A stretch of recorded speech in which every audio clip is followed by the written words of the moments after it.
caught it, thank goodness. So maybe just start. We are called the Association of Related Churches. Could you maybe just tell us a little bit about the name and why we are called that? The reality with ARC is we started, there was a handful of friends that got together. We're all in Baton Rouge, Louisiana, and we were just looking for reasons, for excuses to be together, actually, and hang out and talk about church. So we would get together and get in a room for 2 days and just hang out and talk about church. So we figured out we need to have some sort of purpose beyond just hanging out. And so ARC was really kind of formed, actually by Billy Hornsby. Greg Surratt came together and had this idea of planting churches. And so we kind of all just jumped into it, said, well, let's all start investing in it and, figure out a way to help all these young guys that are coming up, maybe not make the same mistakes that we made. But the relational piece is the key. And, the association of related or relational. And I just think that's the bottom line that we really want to be about is family and friendship. And, we say stuff like doing life together. It sounds a little corny, but it's reality. I mean, we really do life together. And I think the idea of having a sense of community is really formed when there's a purpose outside of yourselves. So if we're just getting together just to hang out, that's all great. But when we hang out with a purpose, so we have these relationships, but the purpose of it is helping other guys, plant churches. And, statistically, it's pretty proven that the greatest mission strategy, the greatest evangelistic strategy, if you can plant a church in a community, the impact that church will have spiritually on that community is phenomenal. So it's still a great strategy today, Paul, planting churches and communities, reaching a whole new group of people, and then they're reaching their friends, and it's sort of like that multiplication impact. I think it was actually Donald McGravin that actually shared that originally, those original statistics of that the greatest way that we can evangelize, the most effective form of evangelism is the planting of new churches. The most effective form of discipleship statistically is the planting of new churches. And when we gather together like that, we actually raise up new leaders and extend the kingdom of God. But I love what you spoke about there. You said actually really strong friendships form when we do something for somebody else.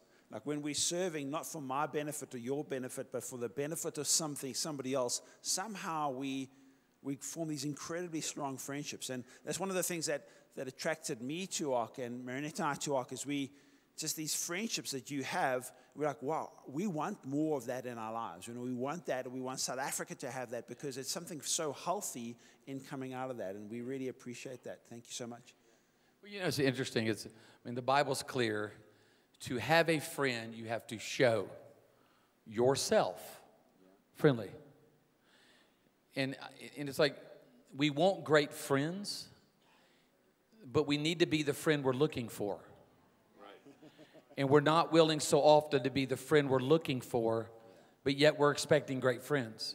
It's like I want a lot of support, but I'm not going to give any support. I want a lot of people to bless me, recognize me, acknowledge me, but I don't plan on doing any of that. And I think when Delena and I planted our church, so we pastored at church for 20 years in Louisiana, and we pastored it 8 years before ARC started. But John and I knew each other from day one. We'd known each other into the 80s. And I think, out of we were some friend groups. We were one of the first ones, my wife and I, we were babies. I was 24, she was 19. No, that's when we got married. I was 24, she was 19. We started the church, I was 27, she was 22. We were babies and didn't know anybody. And it was just so rough. And we just thought about ourselves. And we're just trying to build this church. And there was no one to call. I didn't know any other church planters. I knew a few guys out on the West Coast. And so I just, I think in my heart, I said, I don't want anybody to go through what I went through. And I just want to help resource, connect. And so we started doing that early on. If I found out a friend was going to start something, let me buy you a keyboard. Let me buy your trailer. Let me help pay your salary for the first year. I don't want you to go through what I went through. Exactly. And I just believe that I will give to church planting the rest of my life because someone gave to us when we launched our church. Joel Osteen's father, gave us a $400 check. And my brother-in-law gave me a $1,500 check. The Church of God gave us a $3,500 grant. And we started with about $5,000. So I will live my life, and everything I could give and everything I could do, I can never give back more than I've received. And I just made that decision. I think one of the greatest decisions you can make is blessing and helping others. And we love our church. I love Church Hines. I love Church of the Islands. I love building the local church. But I have space in my life for the kingdom of God. And I think God blesses a church, a pastor, a leader who has a bent that says, I have space for the kingdom of God. And it's not that I control it all, but I'm just going to give. And so I think that was what attracted us early on when Billy and Greg talked to Dylan. I said, would you want to be a part of this? It was a quick yes. Yes, yeah. I want to do that. Let's put our resources, let's put what we learned together, and let's give it away. And I guess let's help make others not have to go exactly what we went through. They're going to go through things, but maybe we can just help fast forward them a little bit. What's interesting is we said yes, but we really didn't say yes to anything but a dream and a vision. Oh, gosh, yeah. So we hadn't planted one. It's kind of easier to say yes now. It's funny, people come to your church, you open a new building, and they join in at the fruit stage, right? We really would have hoped they would have joined in at the sowing stage. So we joined in at the sowing stage from art, really having no idea that it would just turn into this. We wanted to plant churches, but that it would turn into this movement of friends and multiplication and fruitfulness. So saying yes, I think was easier because of the friendship, because we wanted to do life together. I love that. And just a note on that, we get so busy, and I like what Pastor Dino said, we get so busy building what we're building, but we have to almost be intentional about making space for not just what we're part of, what we're busy doing. Like, we have to make space. It has to be intentional about that. And I'm sure you've had many times, maybe people might have come into your church and told you, this is the most friendly church on the planet. And then other people, same church, they come to you, I've made no friends here, that nobody greets me, this church is so unfriendly. Like, it's the same church. Right.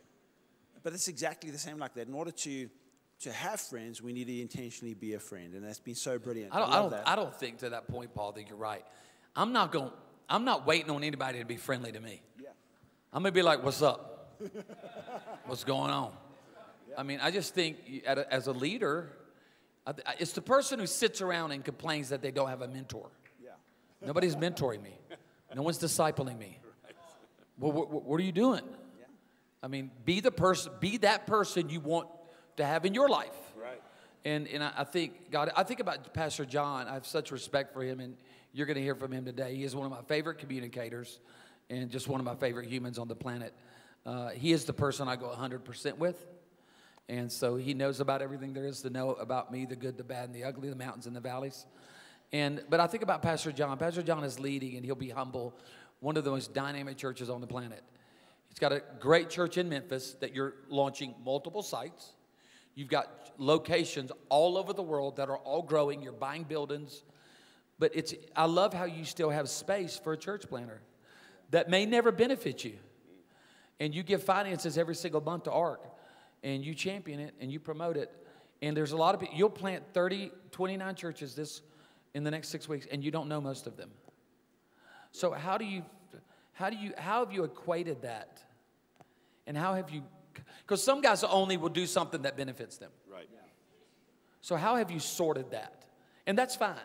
But how have you sorted that?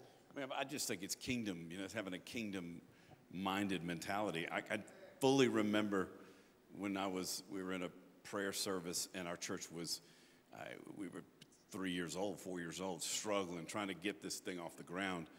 And the Lord spoke to me in a very clear way, and he said, I'm about to bring some breakthroughs, and things are going to start moving.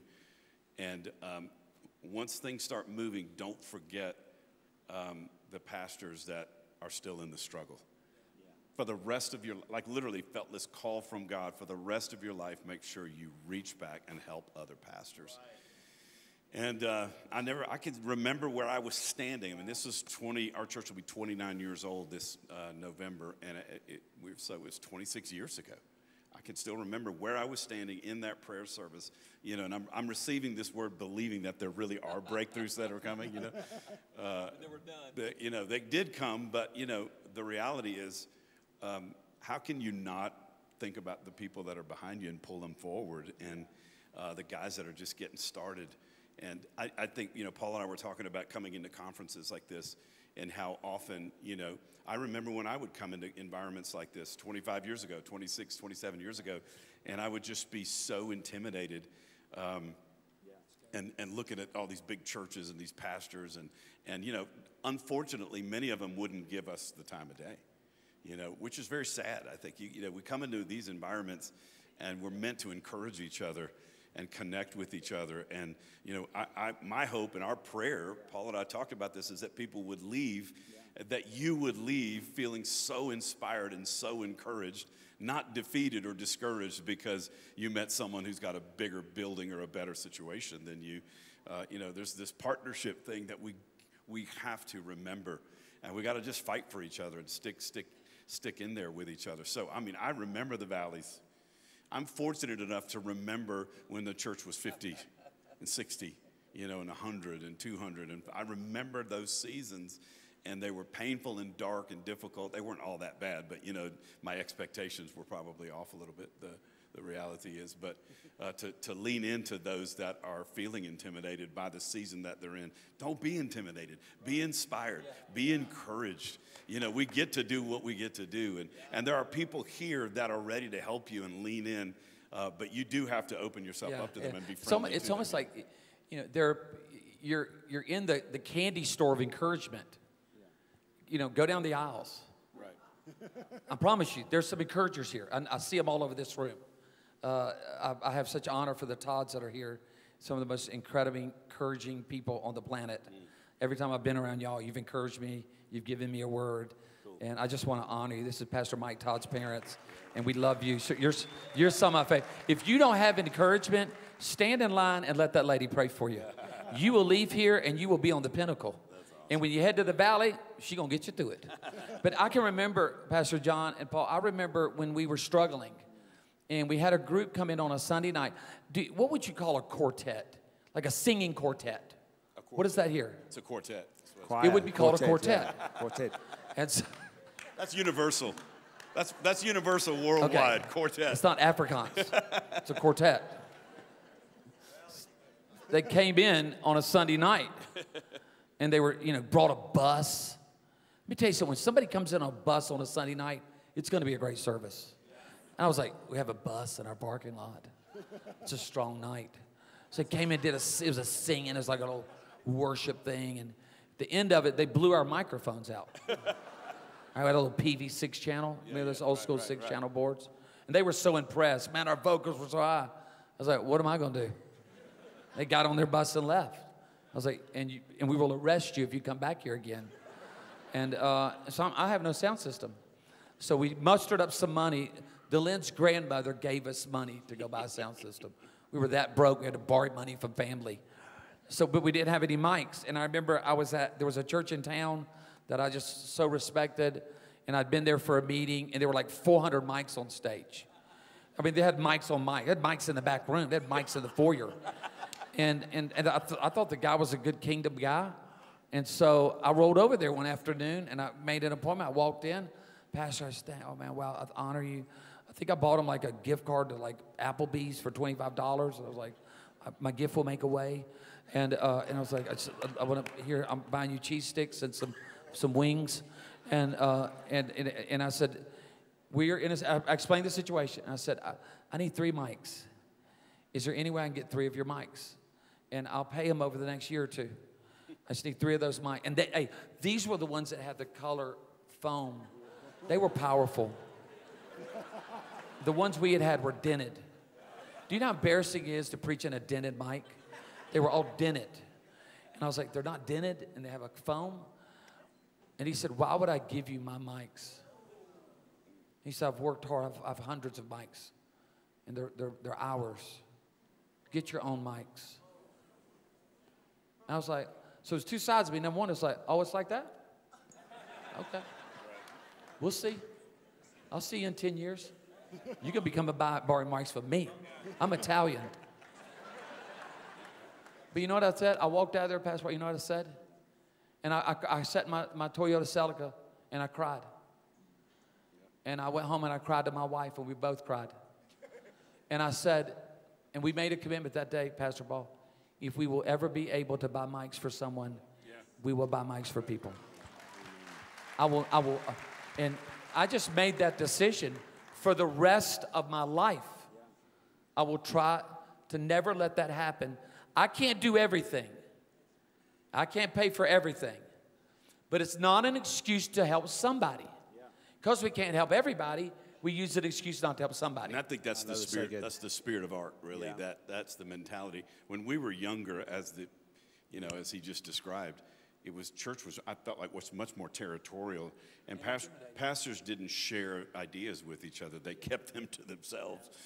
And I think we kind of came up under that kind of mentality and that kind of spirit, and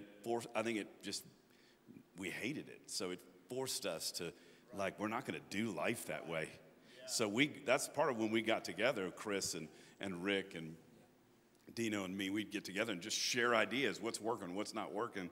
And we just share our best sermon, series and swap messages. And that just wasn't happening at all. And yet we were craving it. So I think that's the spirit of, that's the spirit of ARC. If we're going to take that spirit and duplicate it in Southern Africa, we're going to be helping each other and opening doors for each other and supporting each other and preaching for each other. And it's the spirit of this church. Yeah.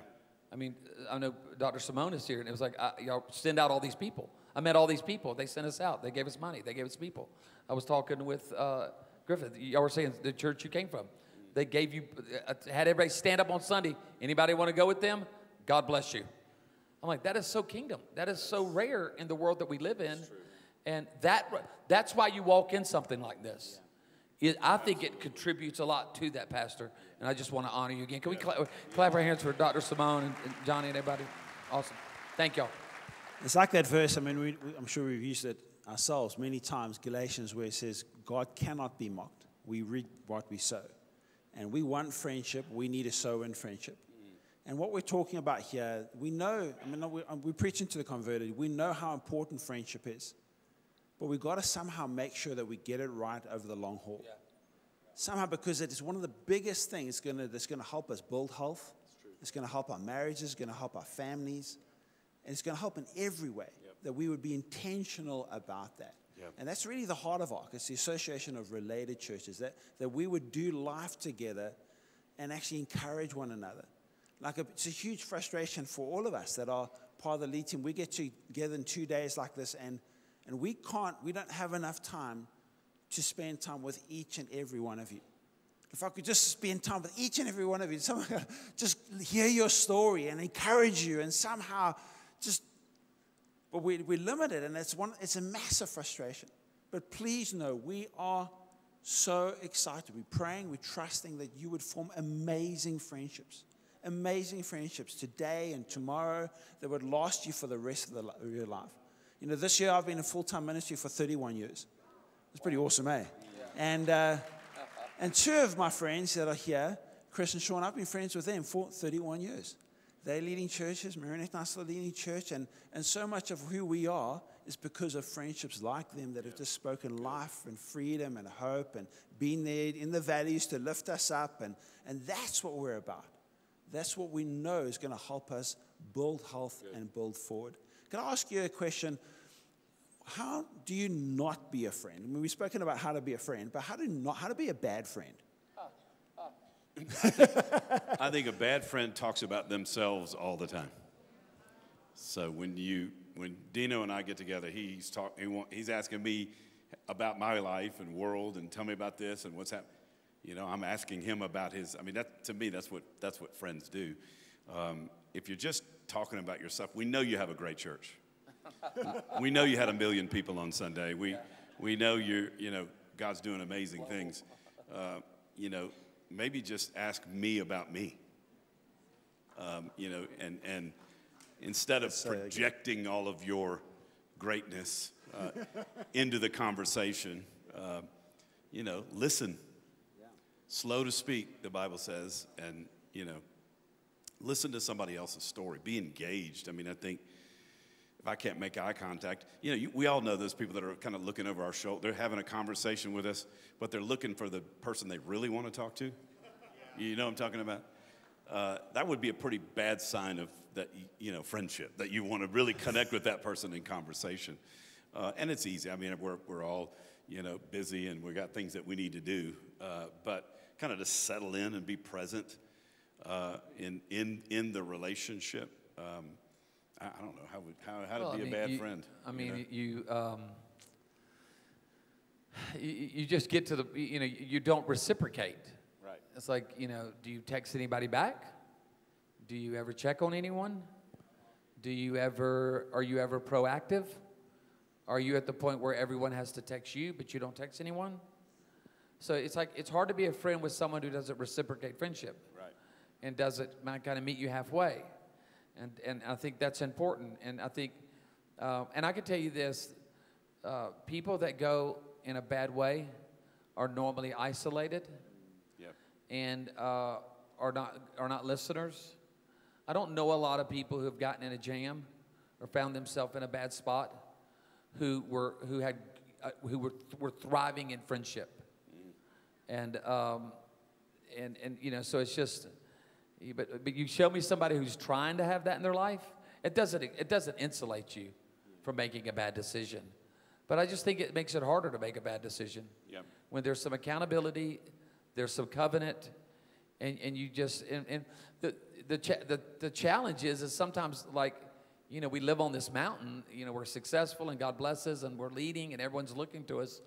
It's like the condition of the job, if you're not careful, can isolate you. Yeah. The environment of our roles can isolate us, and the enemy can come in there and make you feel special or different or alone. And I think that's one of the greatest lies of the enemy is you're alone. There's loneliness, and I love everything we do. I do different things, but I want to do this together. And I think it's important that you reciprocate. I think you can't be a good friend if you're not willing to reciprocate a relationship. I think that's so good. And just to be intentional about that, like, what do you do when somebody phones you and they're telling you how they had a great Sunday and you had a bad Sunday? How do you respond? Like, I've sometimes phoned some friends and we've had a great Sunday and I'm trying to share some celebration or something God's done in Zambia, and I start sharing with them and they change the subject. And they start talking about their Sunday and how their Sunday was bigger or whatever it is. I'm like, just celebrate with me. Like, be happy for me. Be happy. And I want to be that type of friend that somebody comes and tells me how well it's going with them. Hey, and we might be going through a valley at the time, but they're going through a mountaintop. Can I be genuinely happy for them? Can I celebrate with them? Can I like, that is amazing. Right. I'm so excited for you, even though we might be going through a really difficult time. Can I be genuinely happy on the phone for them? Is it genuine in my heart? And I think that's such an important thing, is to not change the subject when somebody's telling you something bad or something good, but be genuinely interested in it and to celebrate them. And that we would do that. And sometimes, and especially in environments like this, especially with ARC, and ARC is a bigger tent. Like, we're not chasing after uniformity, we're chasing after unity. And sometimes one of the privileges I've had is I'm friends with people that do church different to the way that we do church. They've got different convictions, but yet God's still blessing them. And that's awesome. Am I genuinely happy with that? Or is in the back of my mind thinking, but am I genuinely happy? Can I genuinely celebrate a slightly different expression of the kingdom of God that God is genuinely blessing and it's different to us? Awesome. Am I happy with that? Can I do that? And if I can be generous, if I can be gracious, then I'm going to reap that, because I need a lot of that. And like what Dino said the other day, is like if you ask me on Wednesday, hey, on Sunday, I might have changed my opinion about something. I'm growing. My views are changing as I've moved through ministry. I used to believe this, and now I believe this. Or I used to hold really, really strongly to this, and now I hold strongly to that. And I've got to be gracious with others as they're gracious with me in the journey of what we're building. I was thinking about when you talked about that, about how to not be a bad friend. Being a good friend takes time. Yeah. It just doesn't happen overnight. It's the person who meets you and like an hour later, you're my best friend. No, we're not. That's weird. Okay? I'm calling security. And so that's not going to happen. It takes time to test. And I don't think there's a perfect friendship because there's not a perfect marriage. So you're gonna have to deal with some flaws, some differences. You're gonna have to learn to kind of dance together, try to figure this out. And I think it's worth the effort because there will be a day you will need a friend. But when you've not been that friend, it's like you're trying to get a withdrawal and you've never made any deposits. So it's like, who have I made a deposit in where there will be a day I'm going through something with my teenager. I'm having to let someone go. I'm going through a pain, a struggle.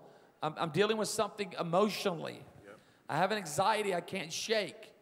And if you only talk to yourself about it, you will come to a bad decision. So it's like you invest. There will be a day, and there will be a day that someone will need to take a withdrawal from you. It's like, have you ever met this person? They're trying to be friends with someone. They're not going to be.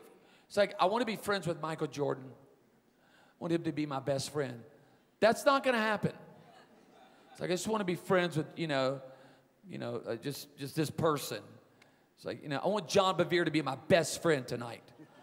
That's probably not going to happen. Okay? But you could have a friend right in front of you that's been there, that's obvious. So we look for these, and it's like, well, there's some obvious friends in your life. Why not invest in that? And it could be better than all those. And I think there's been times in my life where it's like, well, I want to be that person's friend. It's like the Lord said, I put this person right in front of you. They love you. They care about you. They'll tell you the truth. And you need to be accountable to them. And I just think there's something to that. So I need to reciprocate a relationship. I need to see if there's anybody obviously right in front of me. And then I need to take time to do it and make deposits where I will get a withdrawal. And I encourage every pastor or every leader that should be a priority.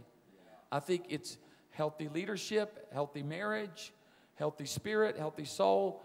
But and we've got an expert down here on trauma, on relationships that I honor. And I think the world of her, that is Mads. I want to say Maze. I don't know why I want to call you Maze. But I mean, I read her stuff. My wife loves her.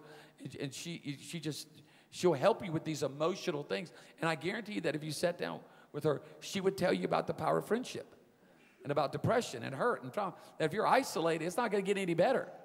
And because she's incredible. And so, it's like that's going to help you even in those moments. What is it? Woe to the person who walks alone. Two is better than one.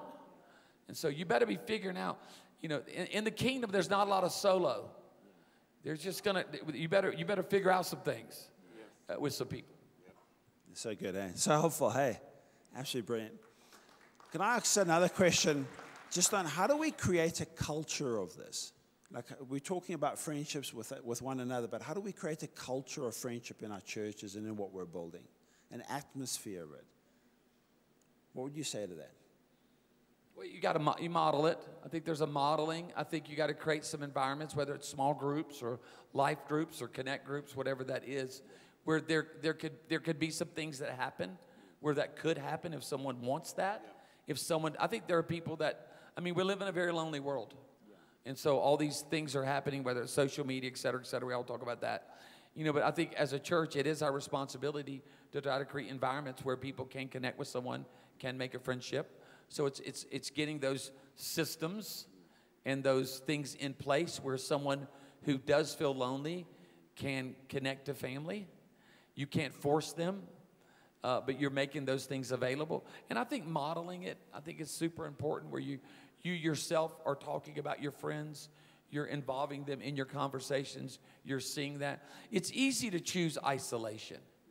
So you have to be very intentional.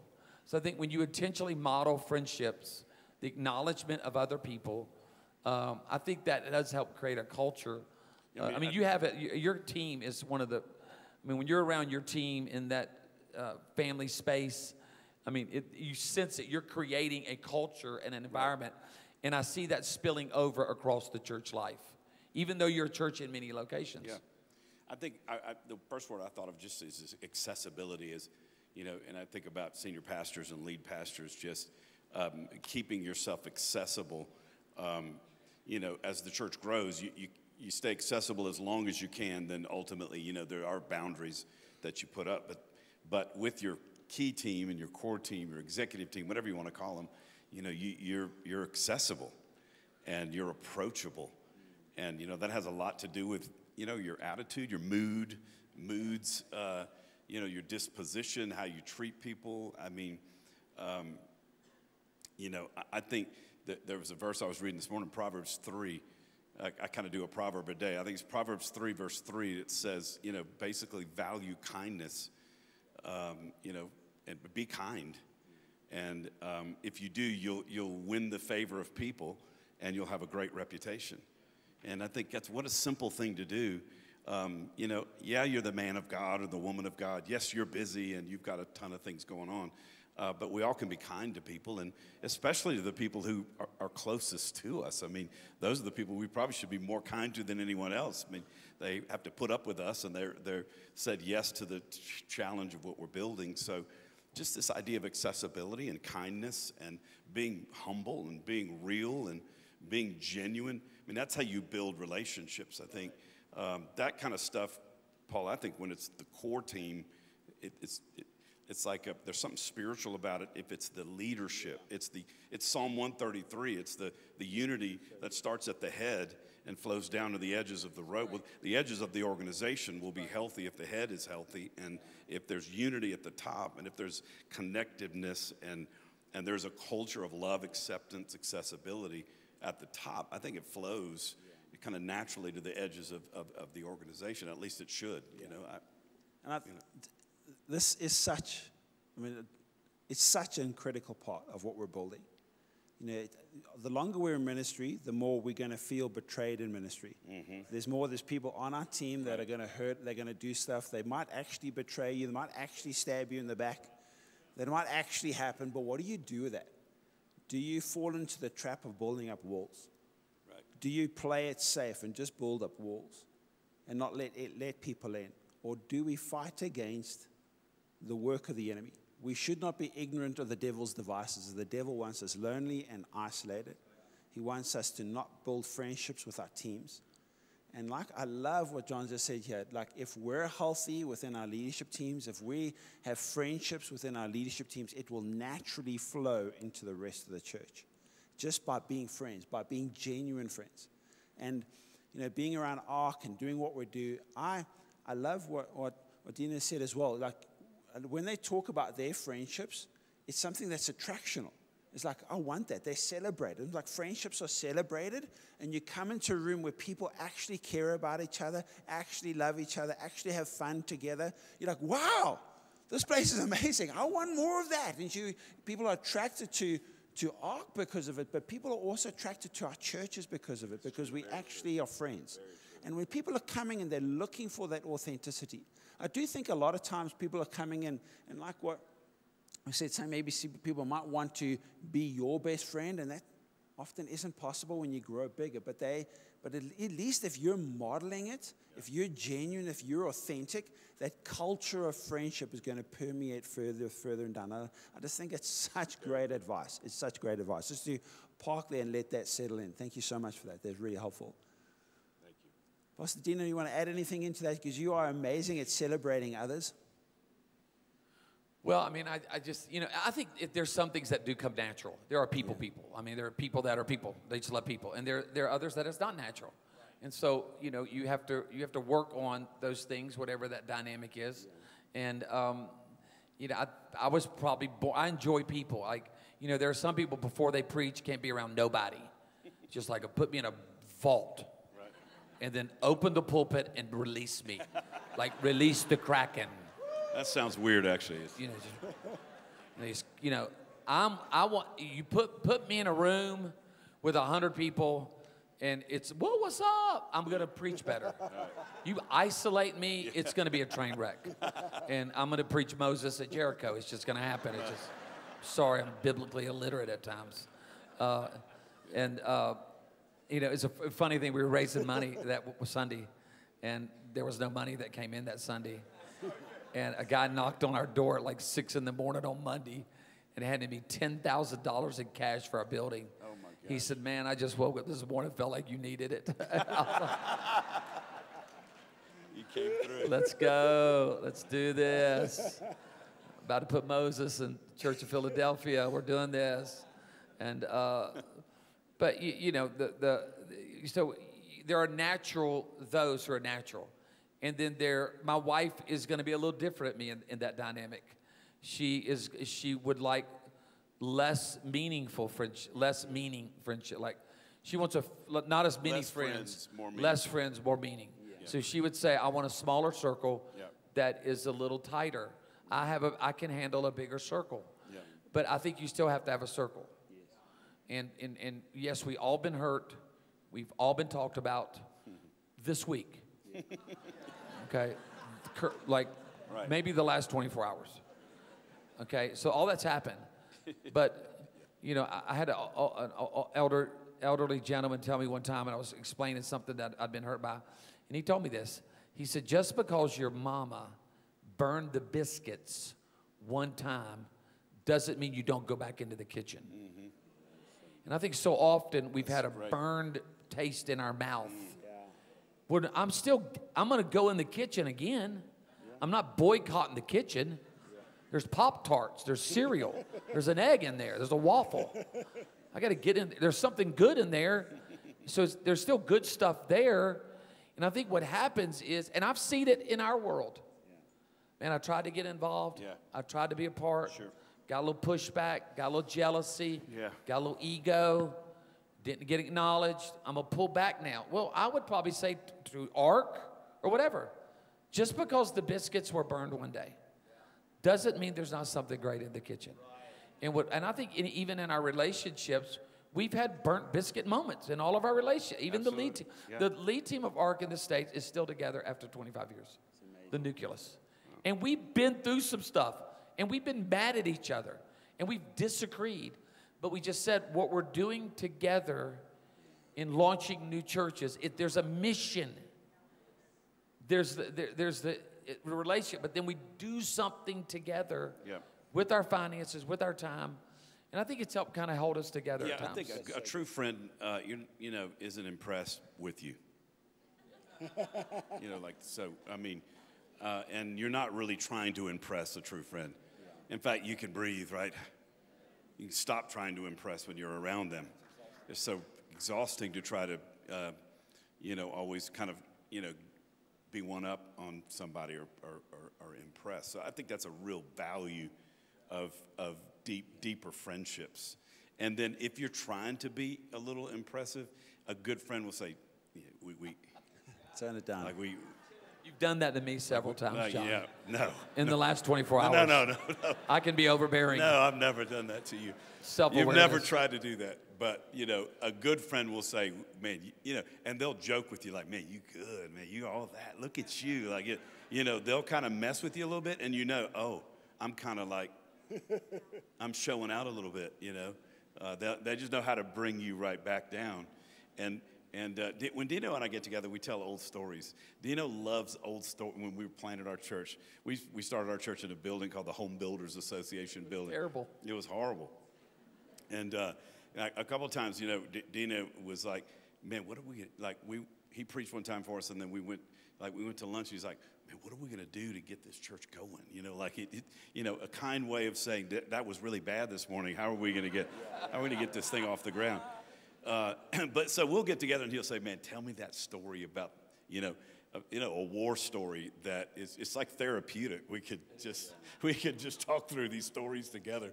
And it's another way of staying grounded. Remember where you've come from.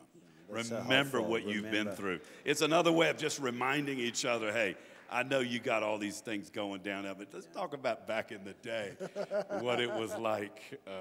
I think that's, and it's fun. I mean, it's fun to do that, That's so helpful, eh? Isn't it be good? You're really, really good. Any last thoughts on friendships? Any last bit of advice you could say to us? I would probably say I think they're going to be more important as the days come into the world we're living in right now. The world is getting wicked, but yet there's revival. Yeah. We're heading into these seasons of we don't know exactly everything that God's doing, but we know God is up to something. And I think it's more important to be grounded in a friend than ever in our lives. I think I would not want to lead alone or isolated right now. It's just too hard. It's just too much. And so you've got to have somebody that you could laugh with, cry with, celebrate, or, they used to say, you want to have somebody that you can know and be known. Celebrate and be celebrated. Love and be loved. And I think that's super important as the day draws near to the coming of the Lord, or to our last breath. And I think it's important as our church grows, whether it's the mountain or the valleys. I just think it's huge. And so, again, be the friend you're looking for and see what happens out of that. Yeah, that's great. I think I would say just a couple things, Paul. Just the idea of, Dino and I have a 35-plus year friendship. So, that's amazing. And, we built we forged the friendship around kind of shared situations, So it is beneficial if you're a senior pastor or a lead pastor. You're going to have some of those friendships with other lead pastors and senior pastors. They just know and understand certain things. But you don't stop there. You have friends, business people in your church, and just, your neighbors that they're going to provide some, there are some friends that just provide something different in your life. And so, don't just be, just siloed, focused on just one, this is who I need. And then I think I would just, some of you are going to disagree with this, but I'm an advocate for being friends with the people that you work with. Like when I was, one of my Bible school professors told me, 35 years ago when I was in Bible school, don't make friends with your staff and the team that you work with and that maybe work for you, and the whole idea of familiarity. And I knew what he was saying, but I was so depressed with that thought that I couldn't build a deep bond with the people that I get to work with every day. I had to go in my office by myself, and so we decided from the beginning when we launched the church, we were going to build deep friendships with the people we work with every day. And if yes, those are the people that can hurt us the most, and there have been some of those, of course. But the depth of the friendships that I have far outweigh any of the hurt or pain or rejection or far outweigh any of that. We have people on our staff that have been a part of our church for 25 years. They're on our staff that, there's a depth to that. So don't take the risk. Build friendships with your staff and team. Be there for them. Again, the church where our staff is hundreds of people now around. So obviously I can't do that with everybody, but I've maintained some really deep friendships with the people that I'm close to, that I work with every day. And, let your guard down. Enjoy those relationships. It's up to them to be able to maintain a respect for you if you're the senior pastor. And then you be you and you be real, and you build those relationships. They will feed you in a tremendous way. And so if you're trying to kind of be the man or the woman and kind of be disconnected and, just keep this, aura, I would say give that up. We all know you're not perfect. We all know, you have issues like everybody else. And so just be real and be normal and build those relationships with that team. I think it's just huge. It's so helpful. That's like what you're saying, that Marinette often speaks to our staff team, especially somebody that's new coming onto our staff team, and we'll say to them, hey, I'm your boss and I'm your pastor, but I want to be your friend. And the level of friendship is going to be determined by you, whether you're okay for me to be your boss and your pastor and your friend. Are you okay? I'm going to correct you, but you're still going to be okay with me correcting you while I'm your friend. And if you can handle that, then we can have a great friendship. And I think having those conversations up front is so helpful to just manage those expectations. Hey, we want to be friends, but I still got to correct you. I want to be your friend, but I'm still your boss. I'm still your pastor. And if we manage those conversations, it's going to be so helpful. And let's not fall into the devil's trap to isolate ourselves, to do it alone. Because when we're isolated, we are in danger of falling. Let's not fall into that trap. And the takeaway thought, just because your mama burnt the biscuits one time in the kitchen Don't stay out of the kitchen. Get back into the kitchen. that. Get back into the kitchen. Great thought. Thank you so much. Can you put your hands together again? Thank you so much, Pastor John and Pastor Tino. Really, really appreciate it.